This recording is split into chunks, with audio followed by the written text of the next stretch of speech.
আসসালামু আলাইকুম and hello everyone. So সবাইকে বসন্তের অনেক অনেক শুভেচ্ছা আর হ্যাপি ভ্যালেন্টাইন ডে।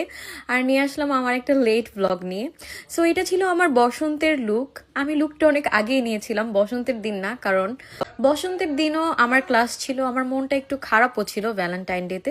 যাই হোক, কারো জন্য তো মন খারাপ করে রাখলে হবে না, নিজেকে নিজেরই গিফট দিতে হবে।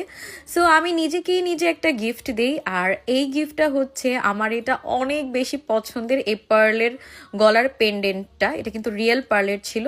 আর এই সুন্দর গিফটটা আমি নিজেকেই নিজে গিফট করেছি আফরিনস মিরর পেজ থেকে।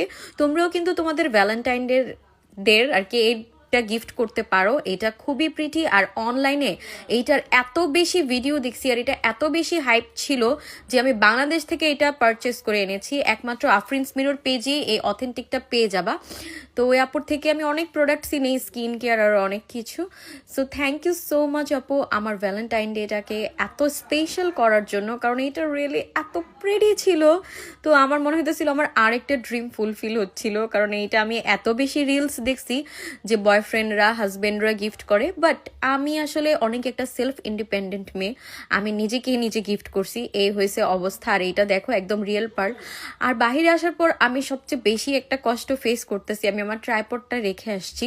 আর আমাকে ভিডিও করে দেওয়ার মতো সবসময় সবাই থাকে না, কারণ এক একজনের ক্লাস স্কেজিউল এক এক রকম। তো এই যে দেখো আমার হাতটা সাডেনলি কিভাবে কাটছে আমি জানি না, বাট কেটে গেছিল। যাই হোক, হাত কাটা নিয়ে ভ্যালেন্টাইন ডে পালন করতেছি। তো এই যে ফ্লাওয়ার পিকটাও এত সুন্দর ছিল, এটাও কিন্তু আমি আফরিনস মিরর পেজ থেকে নিয়েছি। তো এই যে আমার শাড়িটা কেমন, আর এটা হচ্ছে আমার মায়ের শাড়ি, আর আম্মুর শাড়ি পরলে এমনিও আমাকে অনেক বেশি সুন্দর লাগে। তো এই যে আমি একদম